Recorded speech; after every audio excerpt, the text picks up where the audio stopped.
ये महाकुंभ का पर्व आप देख ही रहे हैं। जो मेरे पीछे ये कुंभ का दृश्य आप देख रहे हैं, ये अपने आप में एक अद्भुत दृश्य है, देखने लायक है। इसको देखने मात्र से लगता है कि साक्षात स्वर्ग यहाँ उतराया हो।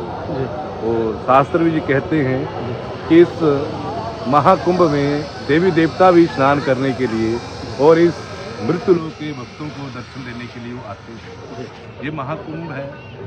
कुंभ 4 प्रकार के होते हैं। एक कुंभ होता है, एक अर्ध कुंभ होता है और एक पूर्ण कुंभ होता है, एक महाकुंभ होता है। अर्ध कुंभ जो है वो 6 साल के बाद हरिद्वार में और यहाँ इलाहाबाद में किया जाता है, प्रयागराज के सराज में। वो अर्ध कुंभ होता है, जिसे अर्ध कुंभी भी कहते हैं, वो 6 साल के बाद आता है। और एक पूर्ण कुंभ होता है जो 12 साल के बाद आता है। और एक होता है महाकुंभ जो 144 साल के बाद आता है। यानी एक कुंभ 12 साल के बाद आएगा, उसके बाद फिर दूसरा कुंभ 12 साल के बाद आएगा। इस प्रकार जो पूर्ण कुंभ है, जब उसके 12 वर्ष पूरे हुए तो 12 गुना 144 वर्ष के बाद तब आता है। जब 12 कुंभ इकट्ठे हो जाते हैं तो 12 कुंभ मिलाकर वो 144वां जो महाकुंभ बन जाता है। तो ये वो महाकुंभ है जो 144 वर्ष के बाद आ रहा है। इस प्रकार हरिद्वार में अपना आश्रम है, दिल्ली में अपना आश्रम है। चारों आश्रमों में 24 घंटे दिन रात हमारी लंगर की व्यवस्था है। उसी प्रकार जब जब यहाँ कुंभ होता है, यहाँ प्रयागराज के साथ में महाकुंभ हो रहा है, तो पूज्य श्री महाराज जी के आशीर्वाद से, उनकी कृपा से यहाँ ना कि हिमाचल वालों के लिए, देश विदेश से जितने भी लोग आ रहे हैं उनके लिए 24 घंटे लंगर, नाश्ता, लंच, डिनर की व्यवस्था की गई है। दिन रात वो लंगर खा रहे हैं। और हिमाचल से अपने डेरा से विशेष भक्तों के लिए, अपने शिष्यों के लिए बसों का प्रबंध किया गया है, जो बसों में आकर यहाँ पहुँचते हैं। 3 दिन 5 दिन का उनका ये यात्रा होती है। यहाँ आकर वो महाकुंभ में स्नान करते हैं, डुबकी लगाते हैं, गंगा यमुना सरस्वती की कृपा प्राप्त करते हैं, प्रयागराज की कृपा प्राप्त करते हैं। और उनके रहने के लिए यहाँ सच्चा बाबा आश्रम के एक स्वामी जी हैं जो यहाँ के अध्यक्ष हैं, उन्होंने उनके रहने के लिए पूर्ण व्यवस्था की हुई है।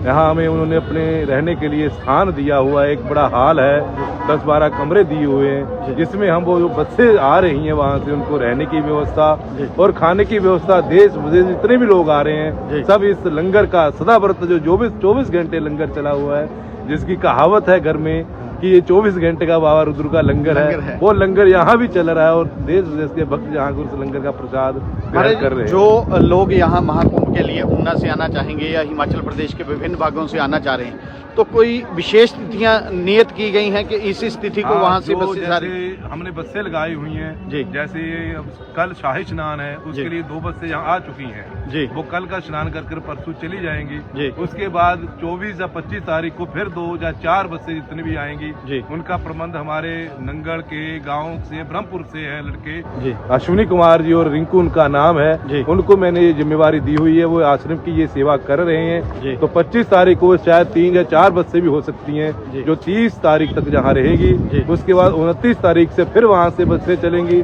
जो 4 फरवरी तक जहाँ रहेंगी। तो उनका सारा प्रबंध अश्विनी कुमार जी और रिंकू कर रहे हैं और सारी ये देख रेख कर रहे हैं। वहाँ से बसों को हरी झंडी हमारे ट्रस्ट के सेक्रेटरी प्रवीण शर्मा जी हैं, वो देते हैं। वहाँ से व्यवस्थित करके उनको यहाँ भेज रहे हैं। आश्रम से क्वांटलों के हिसाब से यहाँ राशन आया हुआ है, बिस्तर आया हुआ है, सब व्यवस्था यहाँ हमने कर रखी है।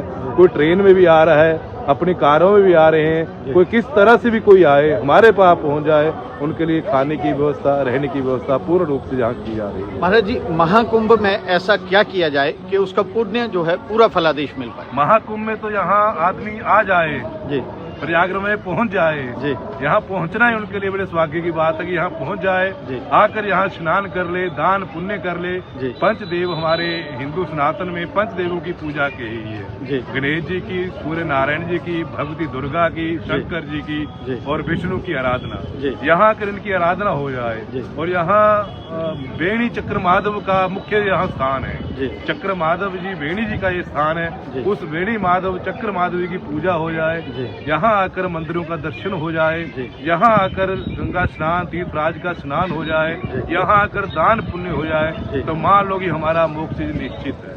शास्त्र कहते हैं इस बात को कि इस महाकुंभ में देवी देवता भी स्वर्ग से आकर यहाँ स्नान करते हैं और अपने भक्तों को यहाँ आकर वो दर्शन देते हैं। मेरा एक आखिरी सवाल कि जो लोग महाकुंभ में नहीं पहुंच पाएंगे किसी भी दशा में, कोई किसी की मजबूरी हो सकती है या कोई ऐसे साधन नहीं बन पाते हैं, हाँ, वो तो ना वो आ क्या पाए, जी उसके लिए उनको अपने आप को कोई गिलानी नहीं करनी जी। चाहिए। कोई नहीं यहाँ कुंभ स्नान करने आ पा रहा है, उसकी अपनी मजबूरी है, जी। तो हरिद्वार में स्नान कर सकता जी। है। हरिद्वार में नहीं जा पाए तो अपने गाँव में कोई नदी हो वहाँ स्नान कर सकता जी। है। नदी भी ना हो तो कुएं में स्नान कर सकता जी। है। कुएं में भी ना स्नान कर तो हम सब सनातनी जी। है, हम हिंदू धर्म को मानने वाले हैं। जी। हमारे घर घर में गंगा जल का स्थान बना हुआ, गंगा जल पहुँचा हुआ जी। है, तो अपने घर में वो जिस जल से वो स्नान करे उस जल में जी। गंगा जल को डाले तो उसका महाकुंभ स्नान माना जाएगा। जी। ये भी नहीं वो कर सकते हैं तो केवल मन से आंखें बंद करें और मन से इस महाकुंभ का ध्यान करें, मानसी स्नान कर लें, मानसी डुबकी निकालें, तो जो मानसी स्नान है उसका अनंत गुना फल प्राप्त होता है। महाराज जी, इस महापर्व जो कि महाकुंभ का चल रहा है, क्या संदेश देना चाहेंगे आम जनता को, आम जनता श्रद्धालुओं को को? यही हमारा संदेश है कि इस महाकुंभ का जो स्नान है, हम स्नान करें, अपने आप को पवित्र करें, निर्मल करें। जी। ये गंगा स्नान हमारे तन के मैल को दूर करता है, परंतु यहाँ आकर हम अपने मन को भी साफ करें, मन को पवित्र करें, साधु संतों के महापुरुषों के दर्शन करें। यहाँ तो ऐसे ऐसे भी संत आए हुए हैं जो 12 साल बाद कुंभ में बाहर आते हैं। 12 साल कुंभ के बाद न जाने वो कहाँ फिर चले जाते हैं। ऐसे दिव्य दिव्य दर्शन यहाँ हमें उनके प्राप्त हो रहे हैं। उनका दर्शन प्राप्त कर कर हम अपने आने वाले जीवन में, ये जीवन तो हमारा जैसा कैसा बीत गया पिछला जीवन, पर कुंभ का स्नान कर कर हम अपने आप को इतना पवित्र कर लें, इतना निर्मल कर लें, हमारे मन से काम, क्रोध, लोभ, इच्छा, द्वेष सब जब बाहर निकल जाएं। इस कुंभ का सबसे बड़ा लाभ यही है कि हमारे जो अगला जीवन हो वो परमात्मा के लिए समर्पित हो जाए। जी।